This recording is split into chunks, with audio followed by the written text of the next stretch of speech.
Hi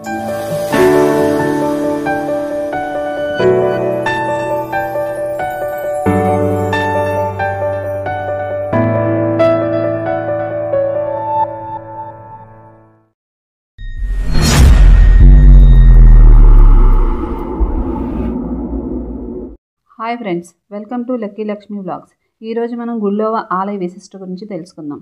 అంతకన్నా ముందుగా మీరు మన ఛానల్ని like and share and subscribe చేయండి. మీరు ఇచ్చే చిన్న సపోర్ట్తో మరిన్ని వీడియోస్ మీ ముందుకు తీసుకుని వస్తాం.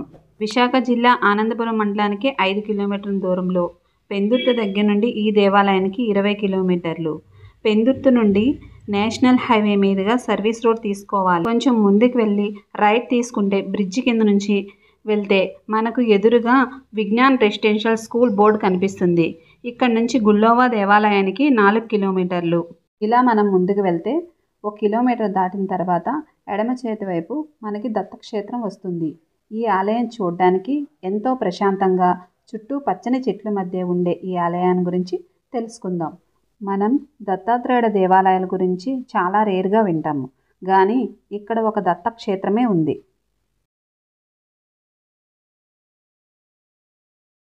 ఈ ఆలయానికి ప్రవేశించే ముందు మనకి మరికొన్ని ఆలయాల్ని దర్శించుకోవచ్చు. నవగ్రహాలు. మరి కొంచెం ముందుకు వెళ్తే మనకి నందీశ్వరుడు దర్శనమిస్తాడు. నందీశ్వరుని చూస్తుండగా మనకి శివయ్య కనిపిస్తూ ఉంటారు. ఆయన దర్శనానంతరం మనం పక్కనే ఉన్న నాగబంధాన్ని దర్శించుకోవచ్చు. ఇక్కడ నుంచి పక్కనే ఉన్న శ్రీ గురు దత్తాత్రేయుని మనం దర్శించుకోవచ్చు. మనం ఇప్పుడు ఆలయంలోకి ప్రవేశిస్తున్నాం. ఈ ఆలయాన్ని నిర్మించింది శ్రీ వంగల నరసింహ దీక్షితులు శ్రీమతి అలివేలమ్మ గారు. సార్థక ధర్మస్థలంచే నిర్మించబడింది.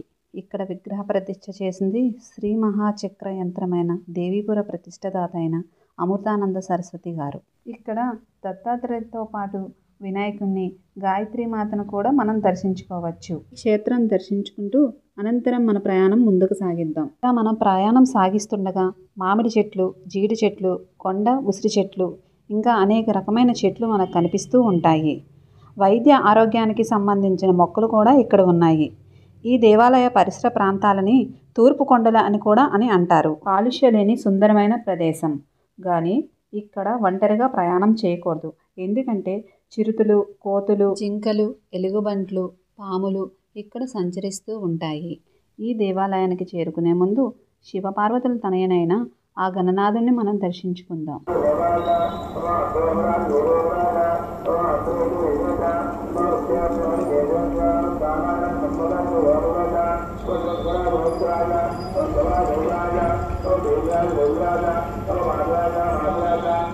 విశాఖపట్నం ట్రెజరల్ డెవలప్మెంట్ అథారిటీ వారిచే నిర్మించబడిన ఈ రోడ్డు మార్గం గుండా మన ప్రయాణం ముందుకు సాగుతుంది.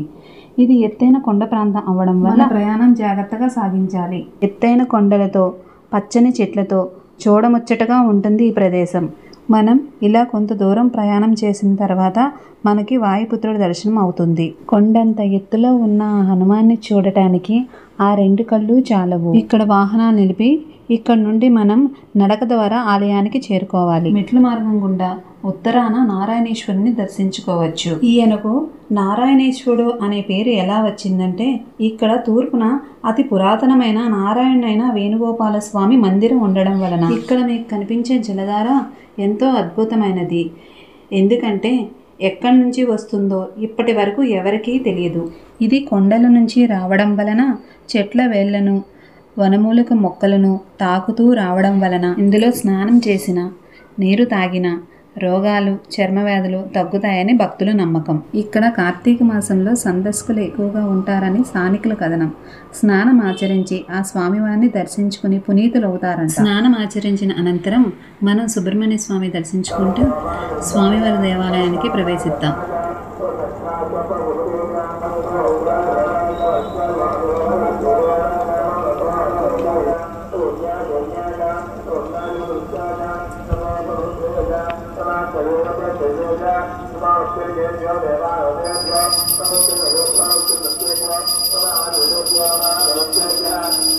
ఇక్కడ శివాలయం స్వయంభూ అని చెబుతారు.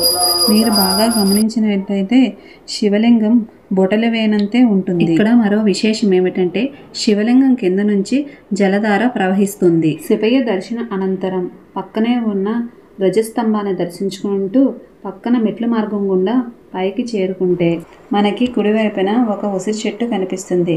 ఇక్కడ కార్తీక మాసం వనభోజనాలు జరుగుతాయి. ఇక్కడ దీపారాధన చేసుకున్న అనంతరం మనం ముందుకు వెళ్తే అక్కడ మనకు త్రిశూల దర్శనం మరియు మరో శివయ్య దర్శనం కలుగుతుంది.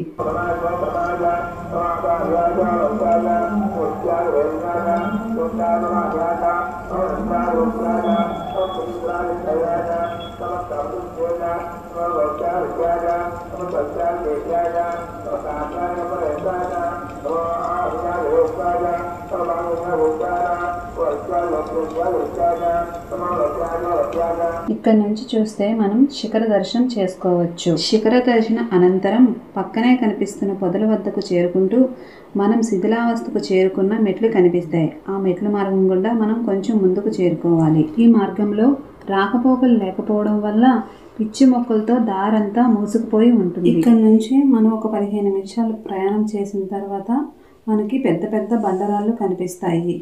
అది దాటిన తర్వాత మనం కొంచెం ముందుకు చేరుకోవాలి. ఈ కొండ నిట్ట నిలువుగా ఉండడం వల్లేమో బహుశా భక్తులు రాకపోకలు తగ్గిపోయాయి. ఇక్కడ నుంచి ఈ చిన్న చిన్న బండరాలను పట్టుకొని చేతికర్ర సాయం తీసుకొని మన ప్రయాణం ముందుకు సాగుతుంటే మనం కొండ నడివట్టుకి చేరుకుంటాం. ఇక్కడ నుంచి ఒక్కసారి మనం చూసినట్లయితే ప్రకృతి అందాలు మనకి కనువిందు చేస్తాయి. చుట్టూ ఎత్తైన పచ్చని కొండలు, మధ్యలో దేవాలయం. ఇది చెప్పే కన్నా చూస్తేనే ఎంతో అందంగా ఉంటుంది. ఇక్కడి నుంచి మనం మరో 5 నిమిషాలు ప్రయాణించిన తర్వాత మనకి ఒక ఎత్తైన పెద్ద బండరాయి కనిపిస్తుంది. అది దాటిన తర్వాత మనం స్వామివారి పాదాలు దర్శించుకోవచ్చు. ఇక్కడ మీరు బాగా గమనించినట్లయితే స్వామివారి పాదాలు అతి పురాతనమైనవని మనకు తెలుస్తుంది. ఈ స్వామివారి పాదాల పక్కనే నిత్యం జలధార ప్రవహిస్తూ ఉంటుంది. ఈ పాదాల దర్శనానంతరం మనం వేణుగోపాల స్వామి దర్శనానికి వెళ్ళబోతున్నాము. ఈ చుట్టుపక్కల కనిపిస్తున్న ఎత్తైన కొండలను సింహాచలం నరసింహస్వామి కొండలని అంటారు. అది ఎందువల్లంటే పూర్వము నరసింహస్వామి ఇక్కడే కొలువు తీరుదామని వచ్చారంట. గాని అనంత పద్మనాభ స్వామి శిఖరం కనబడుతుందని స్వామివారి ఇక్కడి నుంచి వెనుదిరిగారంట. శివాలయం, విష్ణాలయం ఒకే చోట ఉండడం చాలా అరుదుగా కనిపిస్తుంది. అందుకే ఇక్కడ శివయ్యను నారాయణేశ్వరుడు అని అంటారు. ఈ దేవాలయాన్ని నిర్మించింది దంతులూరి నారాయణ గజపతి రాజు గారు. ఈ మెట్ల మార్గం గుండా మనం వేణుగోపాల స్వామి గుడిలోకి ప్రవేశిస్తున్నాము. ఇది చూడడానికి ఎంతో అందంగా ఉంటుంది. ప్రకృతి నడుమ ఉండడం వల్ల ఇక్కడ చాలా సినిమా షూటింగ్స్ జరిగాయి.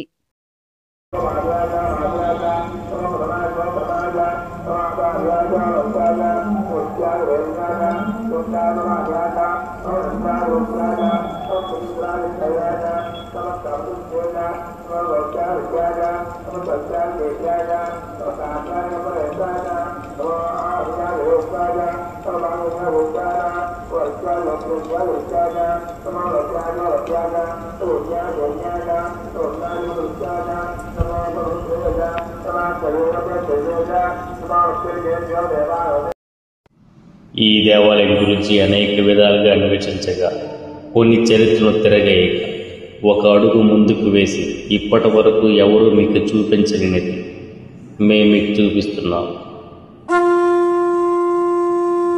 నాగ సాధువులే శంకరము పూరించగా ముల్లోకాలేలి ఆ ముక్కంటికి ఓంకార నాదాల మధ్య ఆ బోళాశంకరను ఒప్పించేందుకు సాక్షాత్తు ఆ రాజనాగులే ప్రతి పౌర్ణమికి నాగమణిని శివయ్య మీద విడిచి అభిషేకం చేస్తున్నాయి.